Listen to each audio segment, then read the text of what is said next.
Are you ready to trust me completely? Caleb, my stepfather, asked, his voice low and steady. I froze, the weight of his question pulling me into a silence I couldn't explain. His eyes locked on mine with an intensity that made my chest tighten. Trust him? Fully? I wasn't sure how to answer, but I couldn't look away. Caleb wasn't just anyone.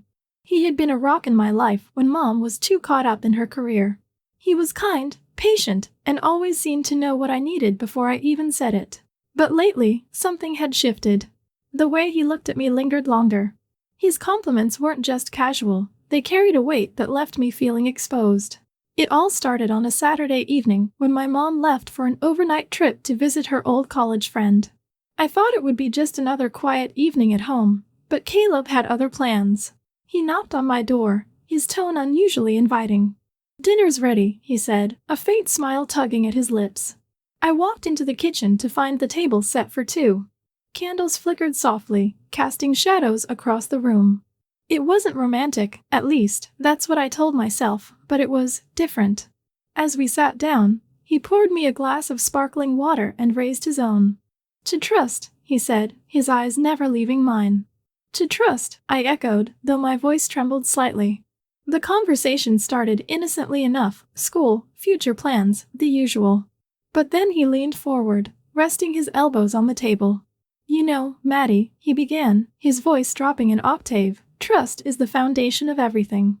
I think it's time you learned to trust people more, including me." His words felt loaded, but I nodded, unsure of what else to do. He smiled, the kind of smile that made me both nervous and curious. As the evening went on, he suggested we do something together the next day. "How about I teach you how to drive?" he offered, his tone light but his eyes piercing. I hesitated. Learning to drive was something I'd wanted for a while, but the idea of spending hours alone with him felt complicated. Still, I found myself agreeing. That night, as I lay in bed, I couldn't stop replaying our conversation. There was something in his voice, in the way he spoke to me, that I couldn't quite put my finger on. It wasn't threatening, but it wasn't innocent either. It was a puzzle, and I couldn't help but wonder what tomorrow would bring. The sun was barely up when Caleb knocked on my door the next morning. "You ready?" he asked, leaning against the frame with that same easy confidence. I nodded, throwing on my jacket and grabbing my bag. The air outside was crisp, and the drive to the edge of town was quiet, save for the soft hum of the radio. My thoughts churned, stuck somewhere between excitement and unease. The parking lot by the lake was empty, save for a couple of stray ducks waddling across the gravel. Caleb parked the car and motioned for me to switch seats. "Okay," he said, sliding into the passenger side, "let's start simple." The first hour was uneventful, adjusting mirrors, figuring out the pedals. Caleb's instructions were calm and patient, but his proximity made my hands sweat on the wheel. He leaned in to point out the gears, his voice a low murmur in my ear. "Don't grip so tight," he said, placing his hand lightly over mine. The warmth of his skin sent a jolt up my arm, and I quickly pulled my hand back. "Sorry," I muttered, avoiding his gaze. "Relax," he said, leaning back in his seat, his lips curling into a faint smile. "You're doing fine." We drove in slow circles around the lot before he directed me toward a small incline at the edge of the property. "Stop here," he said. "Let's practice starting on a hill." I pressed the brakes, feeling the car tilt slightly. "Okay, now ease off the clutch and give it a little gas," Caleb instructed. My foot hesitated on the pedal, and the car jolted forward before stalling. "Here," he said, leaning over to grab the gearshift. His arm brushed against mine, and the faint scent of his cologne filled the space between us. "Let me show you." His fingers wrapped around mine, guiding my hand back to the wheel.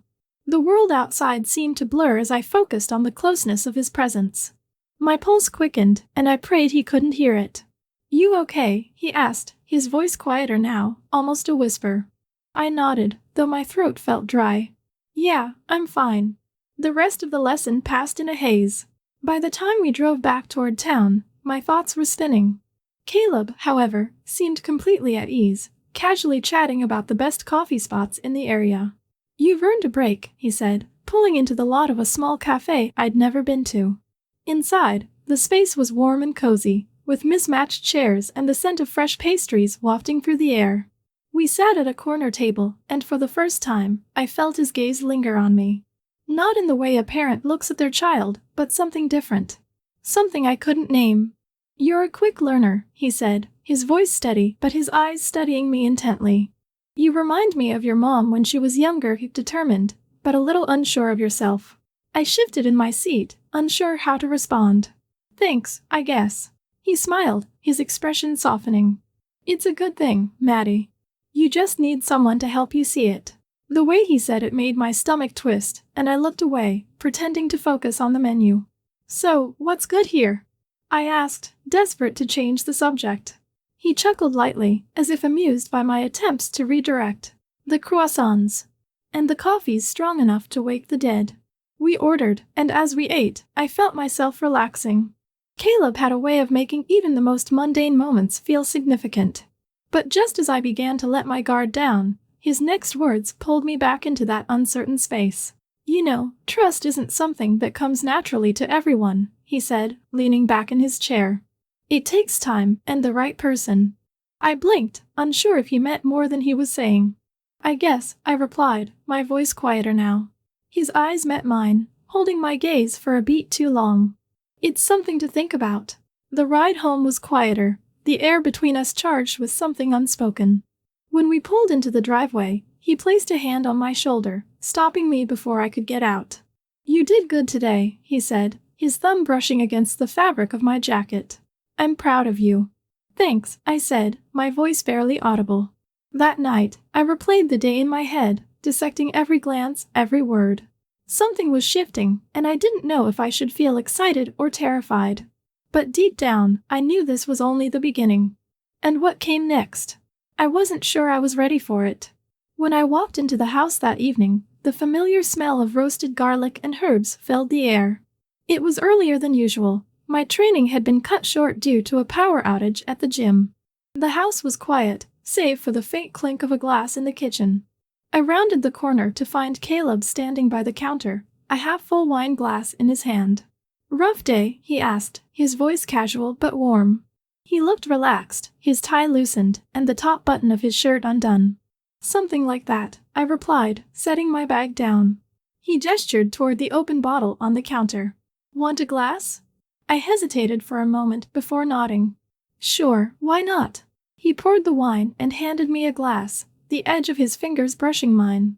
It was such a small, insignificant touch, but it lingered in my mind longer than it should have. I perched on one of the bar stools, and Caleb leaned against the counter across from me, his gaze steady. "So, what happened at training?" he asked, swirling the wine in his glass.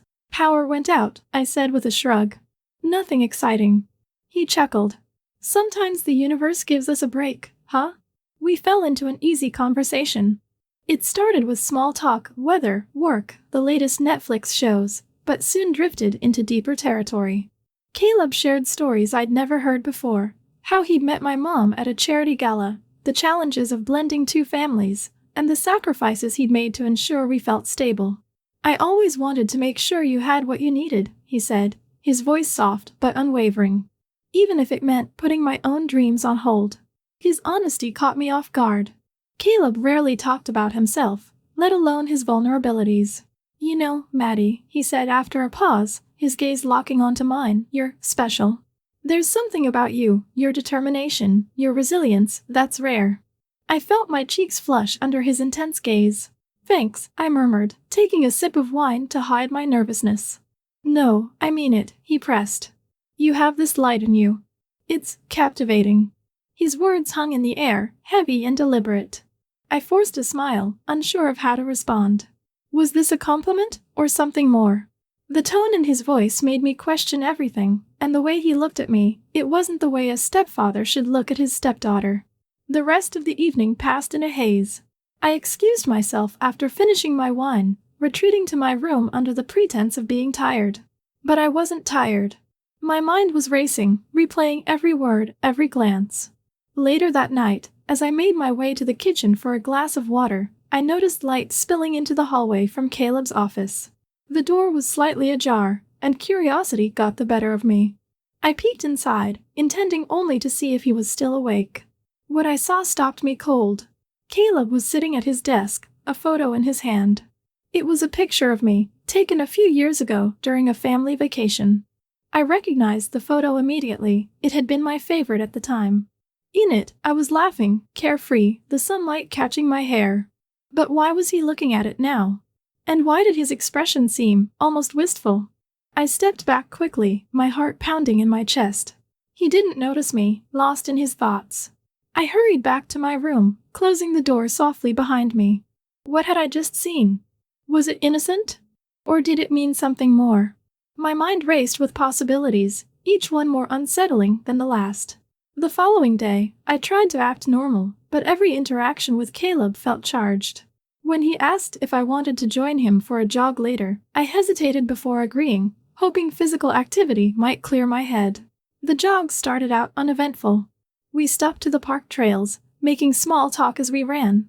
But as we reached a secluded clearing by the edge of the woods, Caleb slowed to a stop. He bent over, hands on his knees, catching his breath. "You okay?" I asked, stopping beside him. "Yeah," he said, straightening up. "Just needed a breather."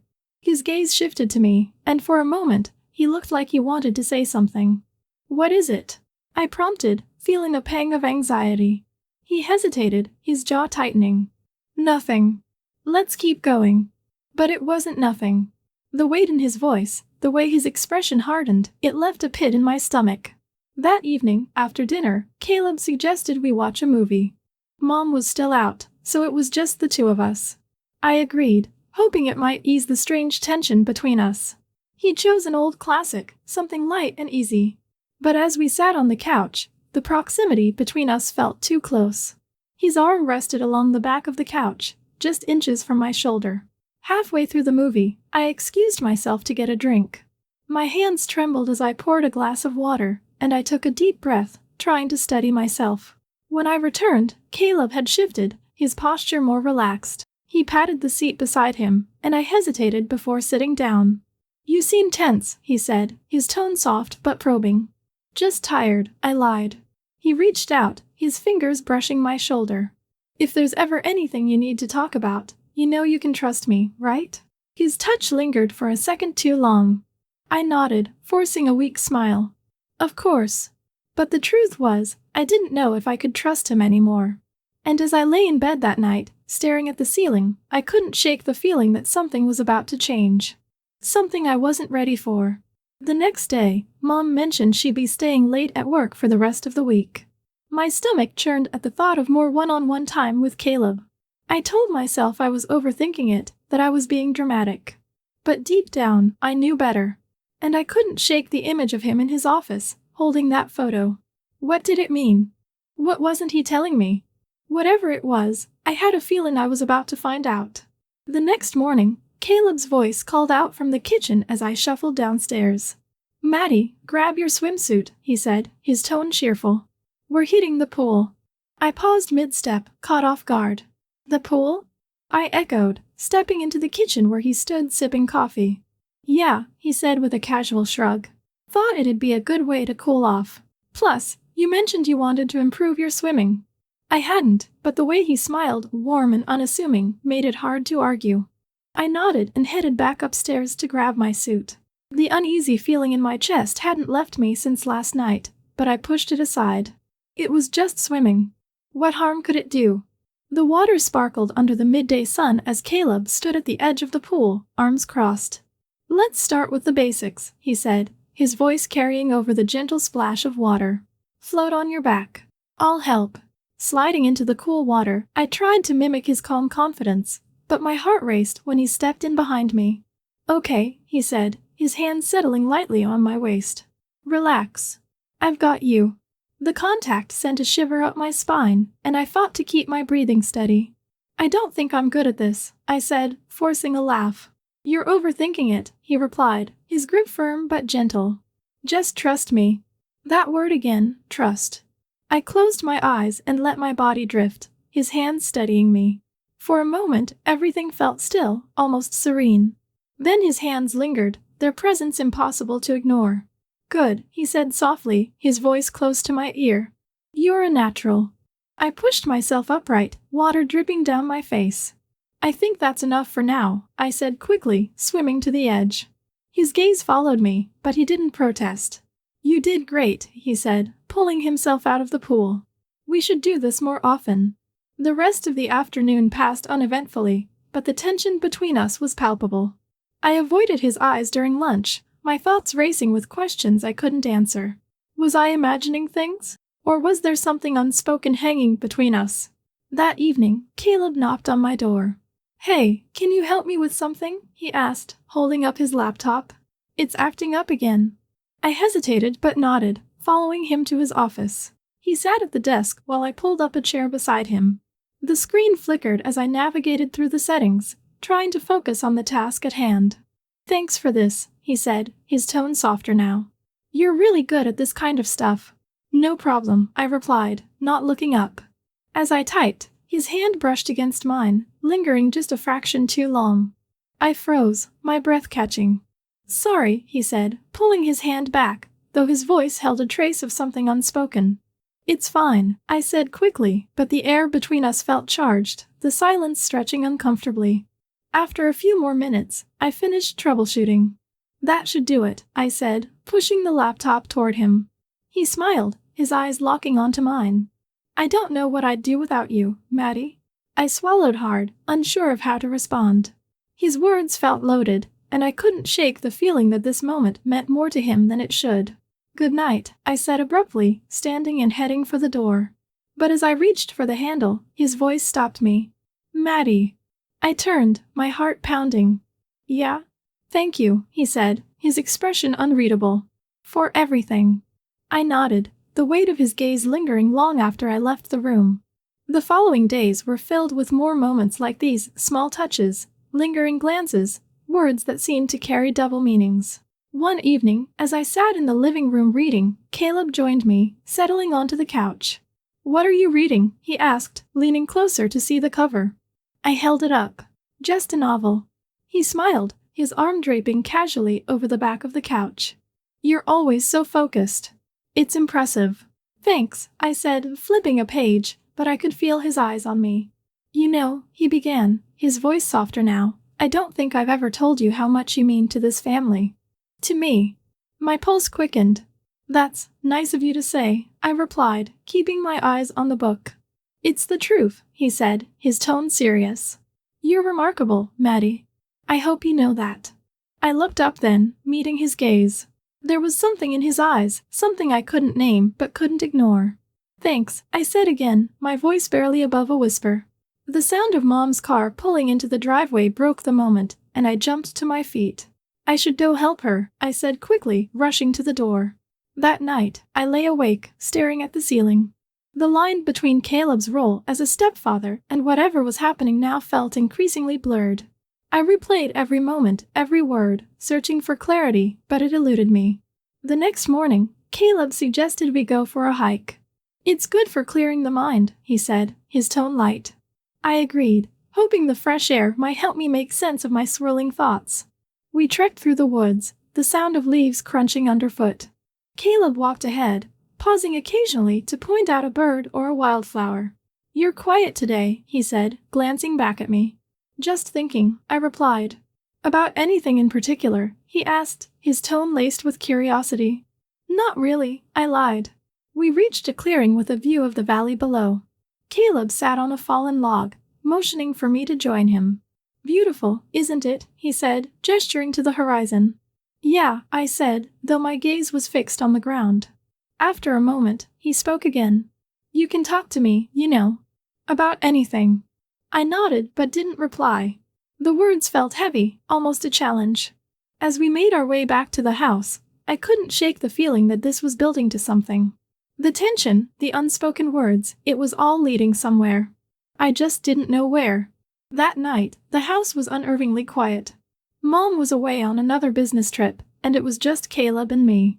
He had insisted on cooking dinner, and the smell of sautéed garlic and rosemary filled the kitchen. I sat at the counter, watching him move effortlessly around the space, his sleeves rolled up, revealing forearms that somehow seemed stronger than I'd ever noticed. Can you hand me the knife? He asked, breaking my train of thought. I nodded, reaching for it, but as I extended it to him, His hand brushed mine. For a moment, he didn't move, his fingers lingering over mine. My breath caught. "You okay?" he asked, his voice soft, almost a whisper. "Yeah," I managed, though my voice trembled. His eyes locked on mine, and for a second, the world outside the kitchen disappeared. Dinner was quiet. Too quiet. The usual small talk felt forced, and the air between us buzzed with something I couldn't name. After we finished eating, Caleb poured 2 glasses of wine. "Let's sit," he said, gesturing toward the couch in the living room. I followed, clutching my glass like it was an anchor. The soft glow of the fireplace flickered, casting long shadows across the room. Caleb sat beside me, closer than usual, his knee brushing against mine. "I feel like you've been distant lately," he said, his tone measured. "Is everything okay?" I hesitated.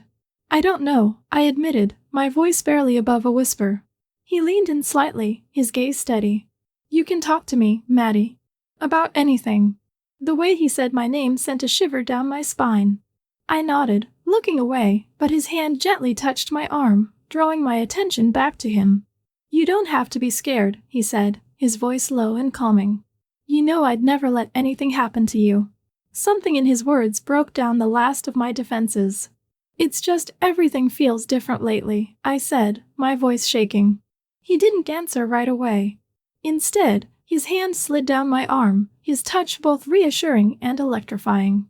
"Different isn't always bad," he said, his voice almost a whisper. The silence that followed felt heavy, charged. His hand lingered on mine, his thumb tracing slow circles against my skin. My heart raced, and I couldn't bring myself to pull away. "Do you trust me?" he asked finally, his voice barely audible. I looked up at him, unable to find the words. His eyes were intense, searching mine for an answer I didn't know how to give. Slowly, deliberately, his other hand reached out, brushing a strand of hair from my face. My breath hitched, and time seemed to stand still. "I need you to tell me if this is okay," he said, his voice trembling slightly. I nodded, barely aware of what I was agreeing to. His hand moved to my shoulder, sliding down to rest lightly on my back. Every nerve in my body felt like it was on fire, but I couldn't stop him. I didn't want to. The moments that followed blurred together, touches that lingered too long, breaths that came too fast. The room felt smaller, the air heavier, and suddenly, there was no space left between us. And then it happened. When it was over, I lay on the couch, staring at the ceiling, my mind racing. The silence between us was deafening, but neither of us moved. I could feel Caleb's eyes on me, but I couldn't bring myself to meet his gaze. "I'm sorry," he said finally, his voice breaking the quiet. "I didn't mean for—" "Don't," I interrupted, my voice barely above a whisper. "Just don't." We didn't speak again that night. I slipped away to my room, locking the door behind me as I sank onto the bed. My mind replayed everything, over and over, each moment sharper and more confusing than the last. The next morning, I woke to the sound of Mom's car pulling into the driveway. Panic surged through me as I hurried downstairs, trying to appear normal. Caleb was in the kitchen, pouring himself a cup of coffee as if nothing had happened. Mom walked in, her usual bright smile faltering slightly as her eyes shifted between us. "Everything okay?" she asked, her tone light but probing. "Yeah," I said quickly, too quickly. "Why wouldn't it be?" She didn't respond, but her eyes lingered on Caleb for a moment before she turned away. The rest of the day passed in a haze, each interaction with him feeling like walking a tightrope. That evening, after Mom had gone to bed, Caleb found me in the living room. "We need to talk," he said, his voice low. I shook my head. "Not now." "Maddie." I said not now. I snapped, my voice sharper than I intended. His expression hardened, but he stepped back, giving me space. The days that followed were a blur of tension and avoidance. Every glance, every word felt loaded, and I couldn't shake the feeling that Mom knew more than she was letting on. And then she confronted me. "I need to talk to you," she said one evening, her tone leaving no room for argument. We sat at the kitchen table, the air thick with unspoken words. "What's going on between you and Caleb?" she asked, her eyes piercing. "Nothing," I said too quickly, my voice betraying me. She didn't look convinced. "Maddie, I know something's not right. Just tell me the truth." I couldn't answer. The words caught in my throat, and I felt tears prick at the corners of my eyes. Her expression softened, but her voice remained firm. Caleb isn't who you think he is. There's a lot you don't know about him. What are you talking about? I asked, my voice cracking. She shook her head. We'll talk tomorrow. Right now, I need you to think long and hard about what you're doing. And just like that, she left, leaving me alone with my thoughts. Alone with the weight of everything that had happened. What do you think she meant? Let me know in the comments. That's it for now.